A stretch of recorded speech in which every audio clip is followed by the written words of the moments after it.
Since the early 1970s, Al Di Meola has been one of the most popular and influential guitarists in the world. From his early years with Chick Corea, his historic performances with John McLaughlin and Paco de la Chia, to his current exploits with his groups Al Di Meola Project and World Sinfonia, Al Di Meola continues to be an innovative leader in acoustic and electric jazz fusion guitar.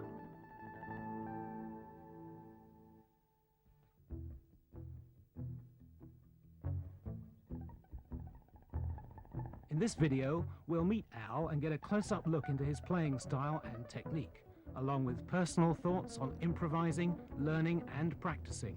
We'll also see Al perform many of his fine compositions. Some, which have been double-tracked, feature Al playing both the rhythm and lead parts.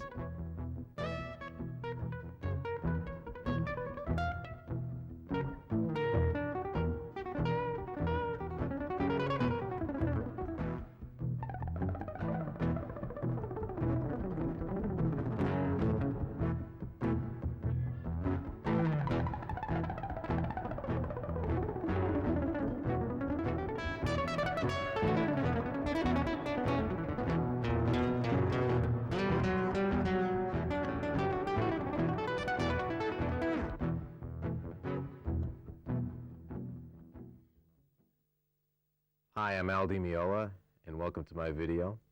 We're going to get into a lot of different techniques that I use with right hand and left hand, scales and picking patterns, as many different examples and tunes, also some new tunes that will demonstrate a lot of that. So before we get started, I want to give you a note to tune up to. I'll give you an A, although some of the pieces might vary a little bit, but this is a general tone right here that should work on most of the pieces.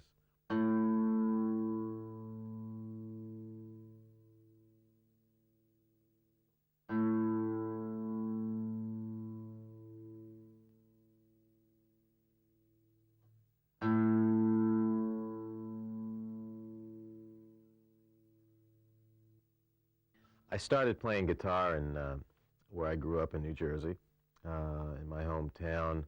I began taking lessons at the age of 8 years old from a great teacher who is still teaching today, also still living in New Jersey. His name is Bob Aslanian, and both he and I wrote the book Chord Scales and Arpeggios as well.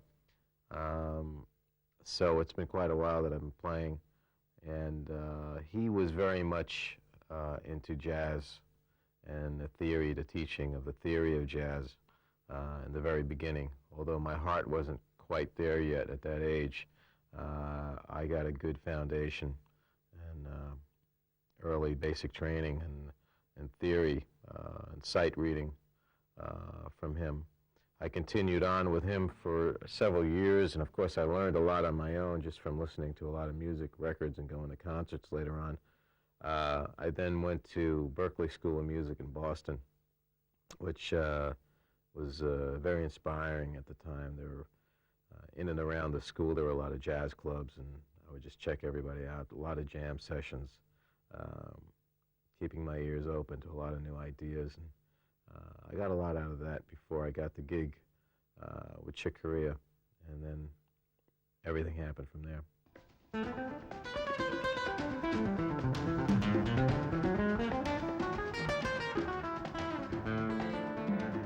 In this section, Al demonstrates improvising over chord changes, beginning with a basic diatonic progression, followed by his approach to soloing over dominant, seventh, and diminished chords.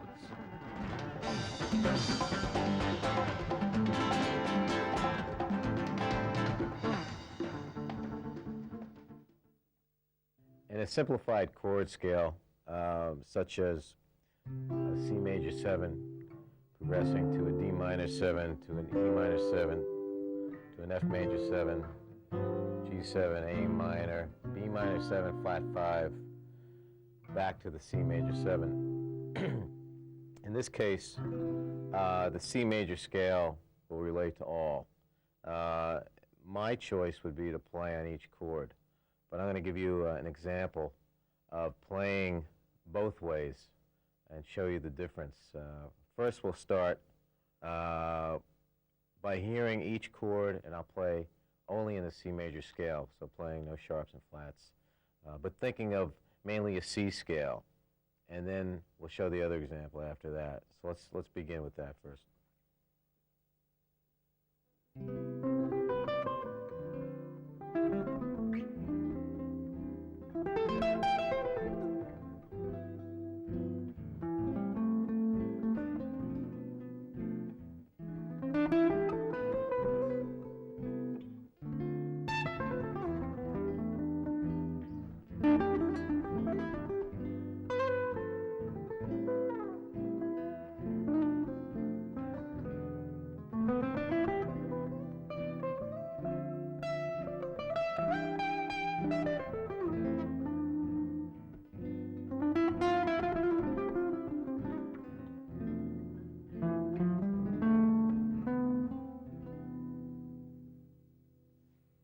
So that's basically using, or just me thinking mostly of a C major scale. Now, like I said before, my choice would be to play on each chord, I think, if I saw the chart. And then you'll hear how I add sometimes like a G sharp to, when I come to like a G7 dominant chord, I'll add in the flat 9, or even on the last chord of the diatonic chord movement, which would be the B minor 7 flat 5, I'll use also a G sharp in a scale. I think sometimes these out notes colorize a little bit better. So let's give a little example of that.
The C major 7 chord, I would probably have two choices, one of which would be a major, just a plain major, Ionian scale, or a Lydian scale, which is preferable, I think, because you have the passing tone being the F sharp.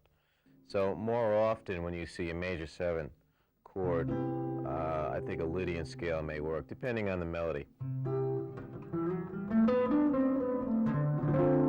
And then the D minor scale is basically that, minor scale, which everybody seems to. I would use scales where I don't so much think of modes, although we can use that as a basis, but primarily I like to target the 3rd or the 7th, or at least the important intervals in the chord. At least finish a phrase on an important note rather than a 6th or a 4th.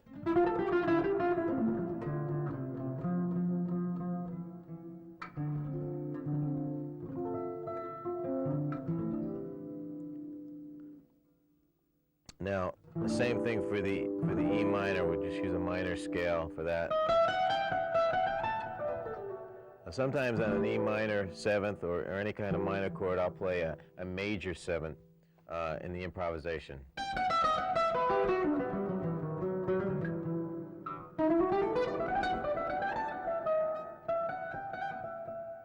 You'll probably hear me playing a lot in my improvised solos, major 7 to a minor chord, or sometimes even a flat 2nd.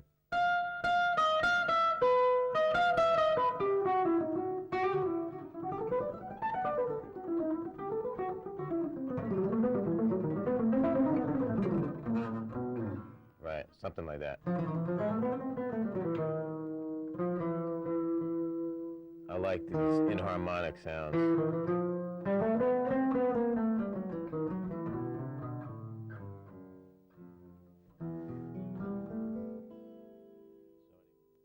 So there's a lot you can do. I like weaving in and out of the scale, sometimes going out of the harmony.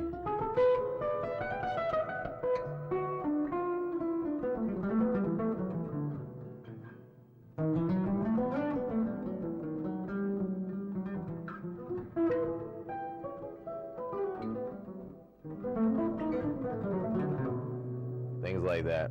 There's small little examples of that kind of thing. So if we, again, we're up to an F major 7th chord, which I think we can use that Lydian scale again, which is an option.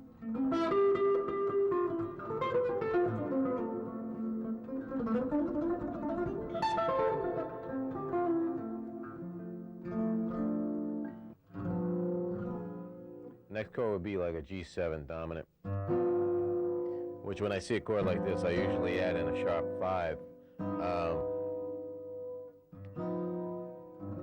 And I would probably use a whole tone scale there, or a scale similar to this.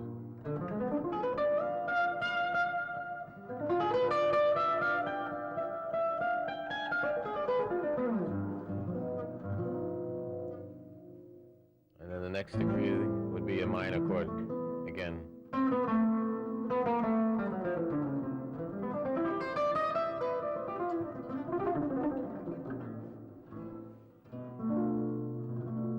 And usually a minor 7/5/5, we could think of Locrian. I mean, I don't think of modes that much, but this basically what you want to do is start with that and then spin off and create your own thing. And then, of course, you can go outside the chord scale a little bit, chord structure, which I like to try. Let's try it again this time, and I'm going to play some chromatics within this.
Also, with the dominant chords, dominant 7 chords, you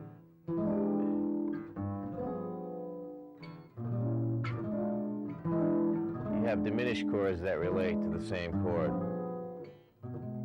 So we have a 7th, a G7, you also have a D diminished. Okay, and you could play diminished lines, or you could play dominant lines or whole tone scales, depending on if you have a flat 9 in the chord or a sharp 5. As in this example, I'm going to play a run that is sort of a diminished kind of run that works over both the dominant 7th and a D diminished. Here it is. Here's the same line played very slow.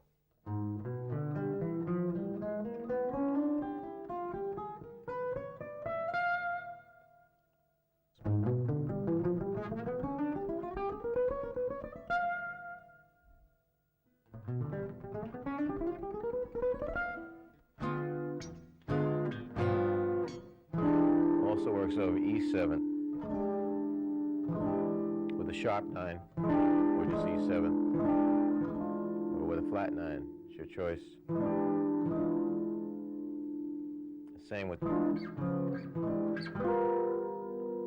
all of these chords relate going up or down a minor third. So there is a definite relationship between diminished chords and seventh chords. Here's another example of a line that could be used over diminished or a seventh chord. In this instance, let's take a G diminished 7.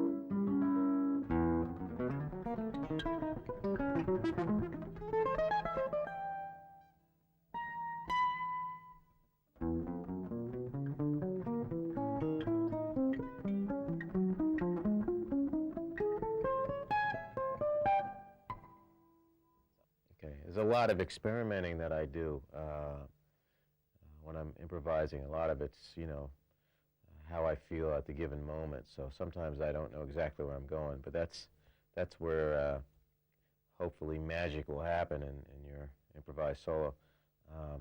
It's how you weave back into a logical pattern that relates to the intervals in the chord. The key intervals being your third and your seventh primarily, sometimes your fifth. But a lot of it's your ear and how you feel. But I do like to experiment a lot. I don't like to play the same exact patterns. Playing chromatic notes outside of the chord, sometimes playing a different scale altogether, and then weaving right back into the harmony again is interesting. I never know what's going to happen when I'm soloing exactly, because it never comes out twice the same. So for now, why don't we just hear what a G7 chord is, and I would recommend that either a sharp 5 or a flat 9 be played so that it'll make more sense when you hear what I'm playing. Okay?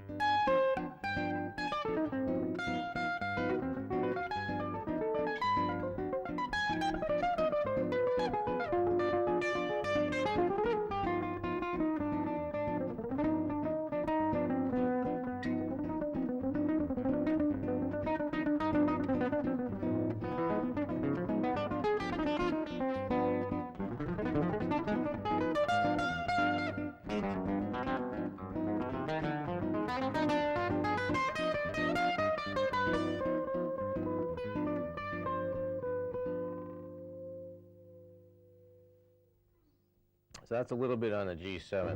And depending on the rhythmic variation that's happening with your rhythm section, whatever they're providing, that's going to determine where you're going to go. And of course, more chords would be, will also inspire a different direction.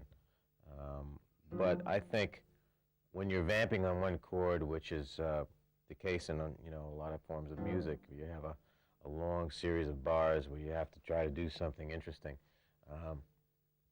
I think that rhythmic variation plays a real big part, and we'll be getting into that pretty soon too.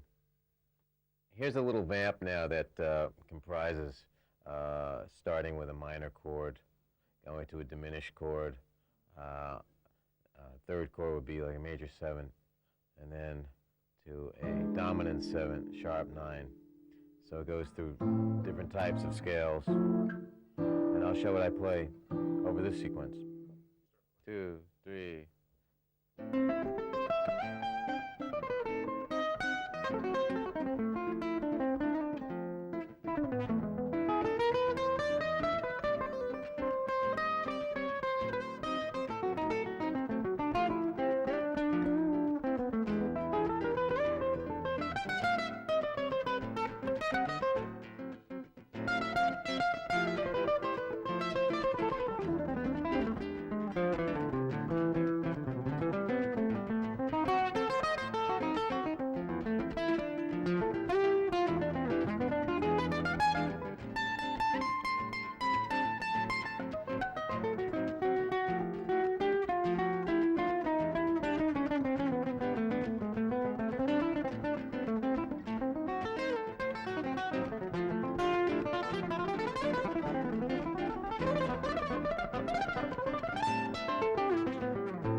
Aldi Meola's total command of the instrument is demonstrated by his ability to play both in vertical and horizontal positions on the fingerboard, sometimes even playing complete passages on only one string.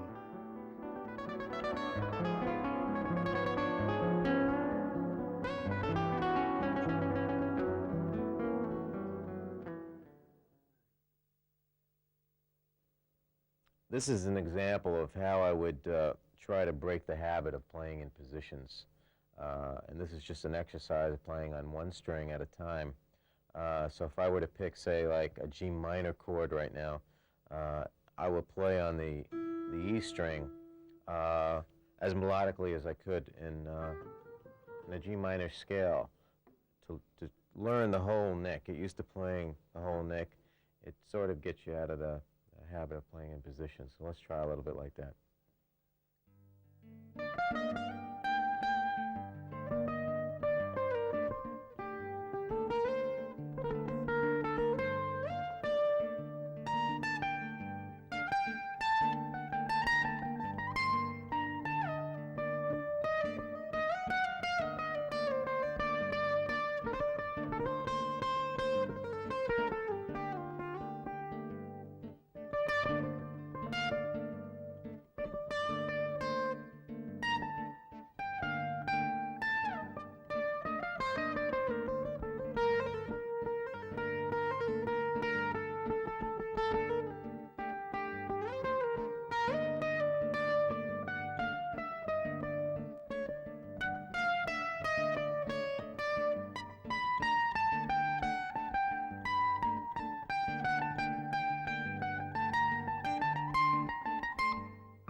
Now, going to the second string, let's try the same thing just for a brief moment so we can get used to doing that kind of thing. Go ahead.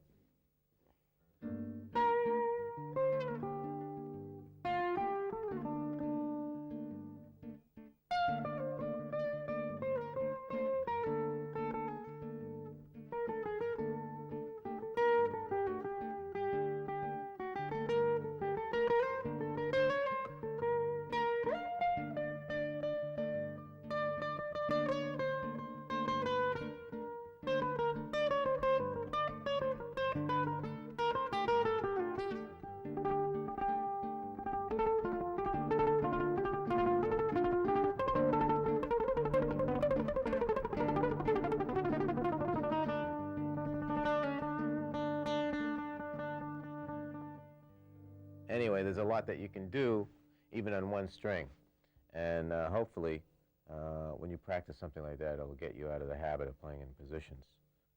It's really a good idea to learn scale intervals in relation to chords so that when you're soloing, you can target certain key points like a third or a seventh primarily, and not just guess where you're going. So when I'm thinking of, say, the G minor chord, for instance, I actually look at the fretboard, and I pretty much know where all of my Fs are and where all my B flats are. So I'm targeting them at some times within the solo. So I think that's a real important thing.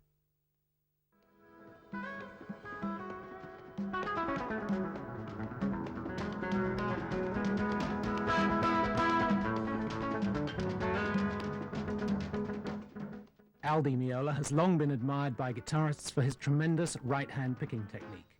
Now, let's take a close-up look at how Al plays single-note lines using alternate picking and right-hand muting. But first, let's watch Al perform a tune from the album World Symphonia entitled Lustrine.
In regard to picking technique, right-hand picking technique, again, I want to emphasize the importance of playing the notes, playing the guitar, and without sounding like I'm preaching that this has got to be the way, I really feel that you have a much better effect in the long run to stay away from sweep picking and hammer-ons. You know, the overemphasis of that is not going to be good in the long run for more intricate kinds of music. So I would just, you know, try to develop the right hand as much as possible and avoid the shortcuts. And I really feel that sweep picking and hammer-ons are a shortcut and less effective in the long run. So hopefully in this video there'll be enough of demonstrations of how you can develop the right hand to free you up and play some more intricate music as you progress on the instrument.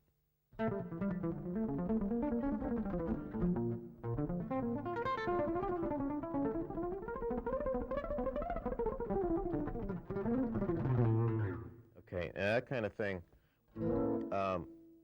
is an example of me muting again, which will cause the notes to pop out. So your articulation when playing lines like that is very important, especially when playing with a group and you have to pierce through the drums and the bass and the keyboards. That's always been real effective for me to do that kind of phrasing, you know. And you have the option, of course, but I stay away from the approach of picking a note and hammering on.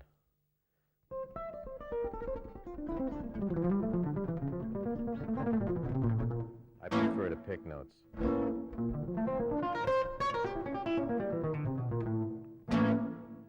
Here's another example of an exercise developing right hand using triplets.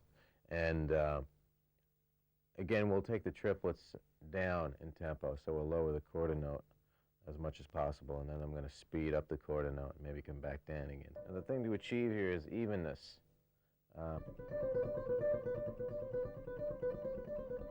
And this is an alternate picking style, so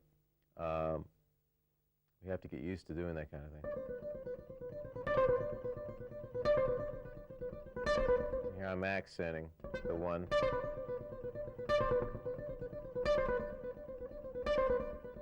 Now let me slow it down a little.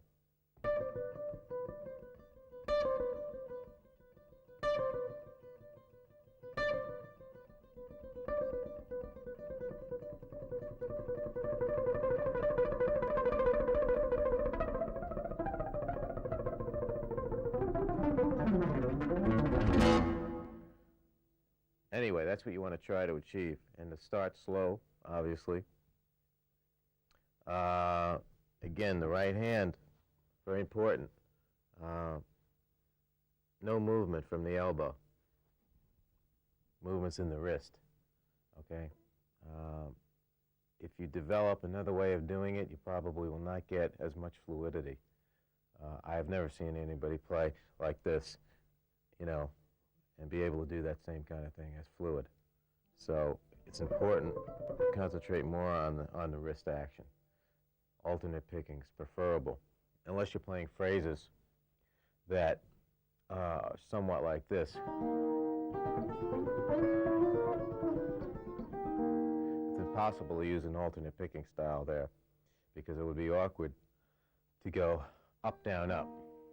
Now, if I played this real slow, up, down, and to think that you'll be able, in this position, to swing back up and hit the third string, which is your B flat in this particular triad, is impossible, especially at a fast tempo.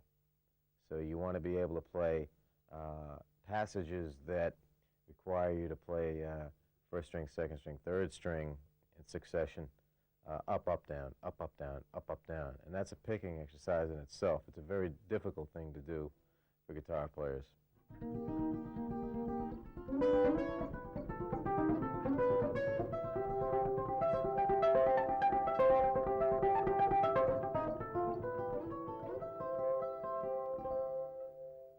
Okay, now if we were to do the same thing say, same triad, going down, starting from the third string this time, which is still starting on the B flat of the third string, D sharp, G, or in this case B flat, E flat, G rather.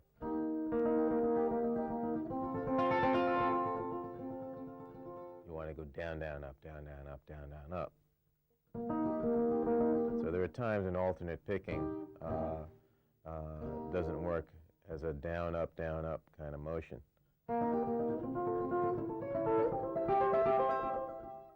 And as an example, now this example is a passage from a tune that I recorded on my first album, and it was a very, very difficult thing for me to get. So I used that as a practice exercise for myself to develop this up, up, down motion. Now, in this particular one, I'm starting with a triad, coming up with F sharp, C sharp, G.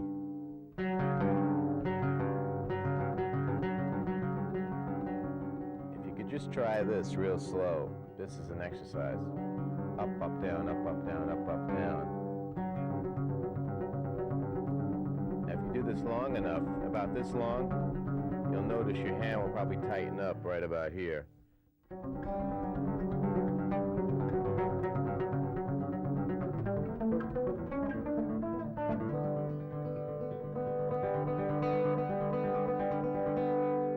And again, the idea is to play it real evenly. There's another example from a tune called Passion, Grace, and Fire from an album, Electric Rendezvous.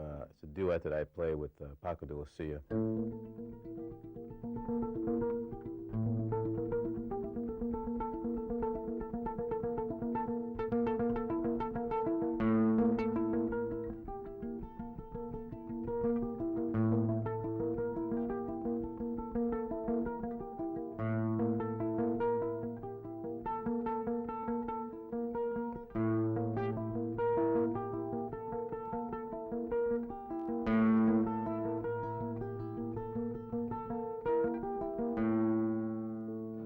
That's kind of a tricky phrase.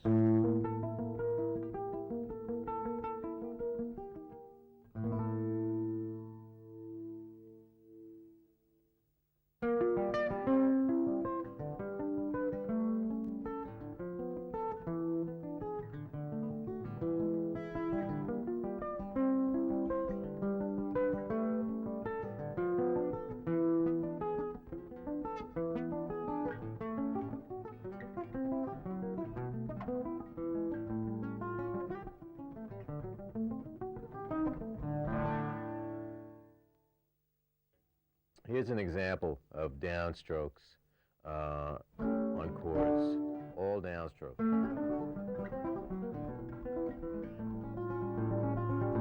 Except for this last chord. Let's just practice all downstrokes.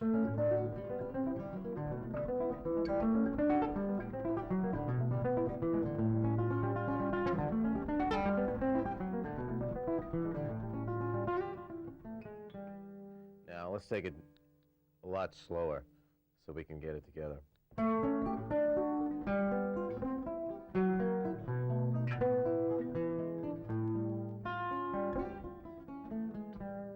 Okay.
So you see how I'm relating to the time, and I'm playing against it a lot of the times. It's in Latin music, this is called playing against the clave being the time. And it's very important. A lot of it has to do with feel and everything. If you know whether or not you're able to feel the time and how you relate to the time. So.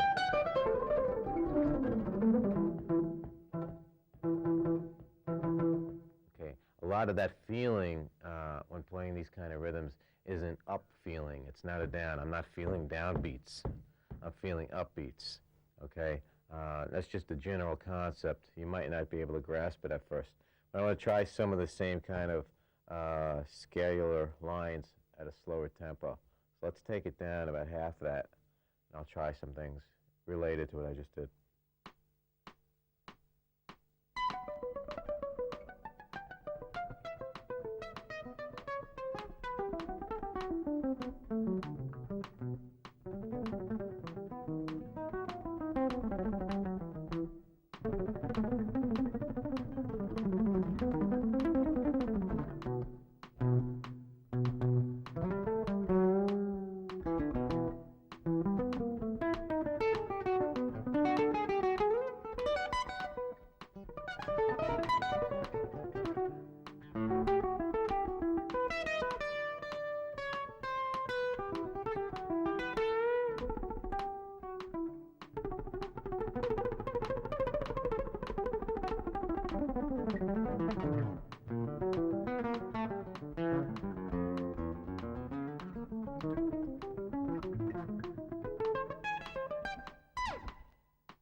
Here's a triplet phrase that I examined and shown an example of in my book, picking technique book.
Orient Blue from the album World Sinfonia demonstrates one of Al's true strengths on the guitar, his ability to pick fast, smooth, arpeggiated chordal passages.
Let's talk about technique, right-hand technique, primarily utilizing the wrist instead of the forearm,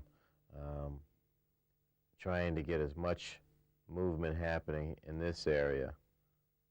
I pretty much, when I pick,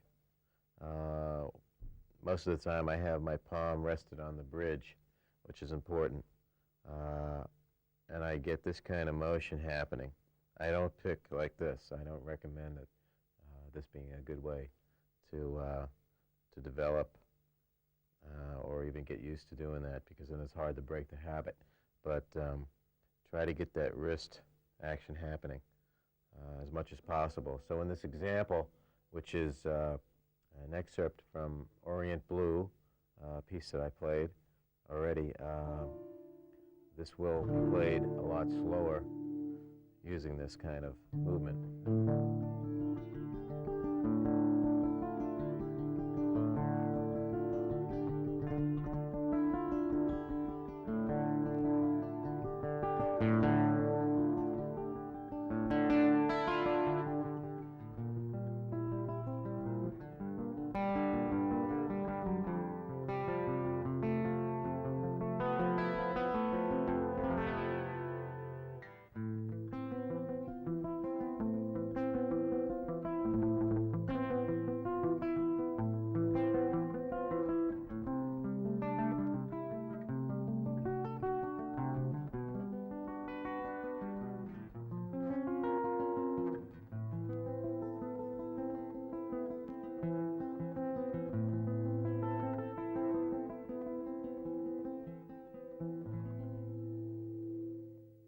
Now, there are times when I come off of the strings and I'll free float the hand.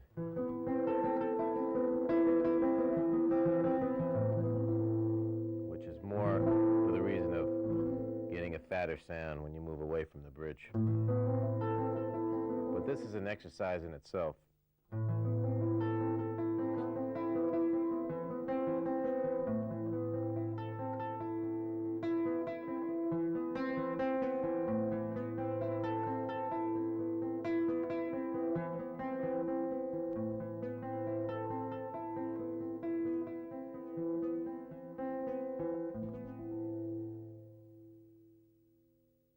There's another piece as well that will demonstrate the same kind of thing.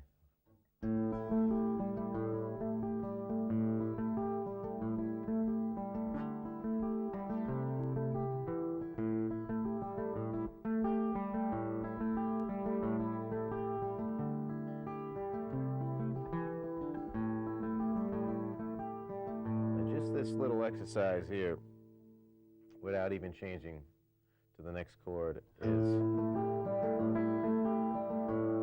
a great way to develop the right-hand technique using skips. So going from the open A to the high E, downstroke, upstroke,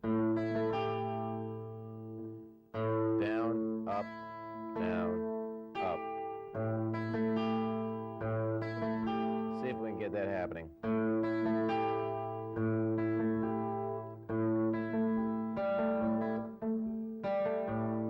That open G in there, which I come up on as well every other time.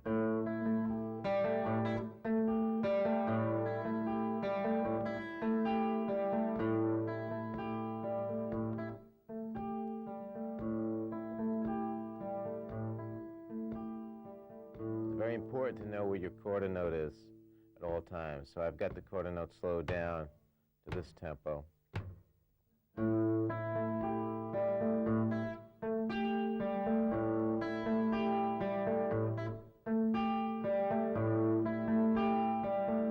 effective thing that I do a lot of times is I dampen strings.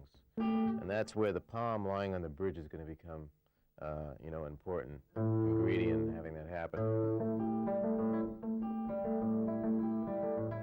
Obviously, if I'm out here, it's difficult. And actually, I just realized by doing that, I could dampen by lowering my pinky onto the string.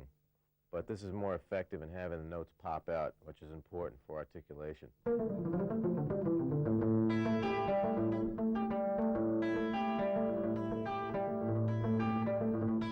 that kind of control, adding in those kind of those triplet kind of things.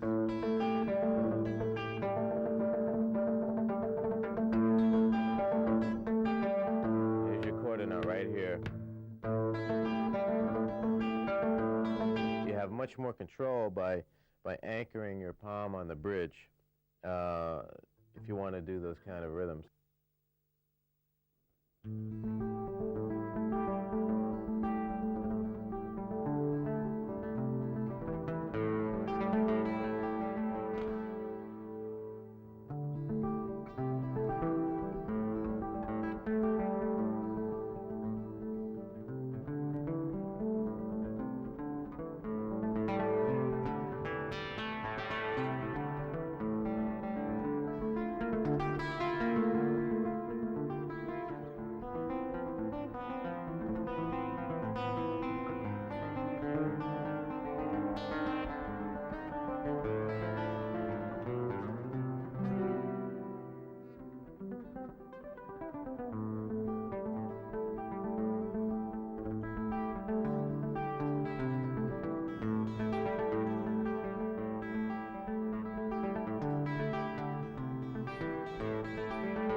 Coming up, Al talks about rhythm playing, which he draws from his vast influences in jazz, Spanish, and Latin rhythms. Let's first watch as Al fills both roles as a rhythm player and soloist in his composition, Cello e Terra.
In this kind of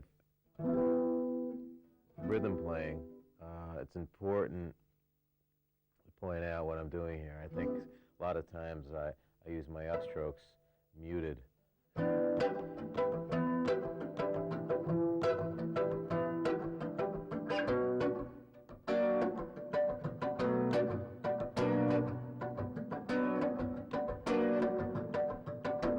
Even the downstrokes are muted. So in this particular example, I'm going.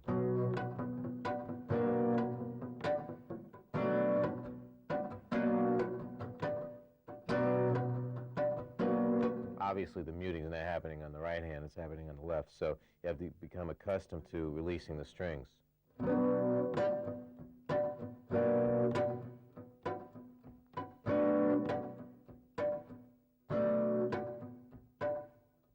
Here's your quarter note right here. Again.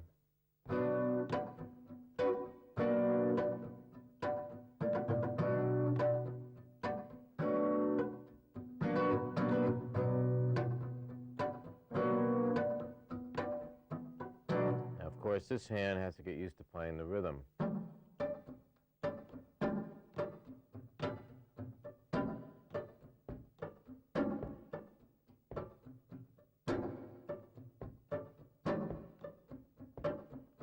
I'm going to slow it down a little bit more so you can see it better.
Rhythm is percussion, and that's the way I use the guitar a lot of the times, whether it be rhythm playing or solo playing.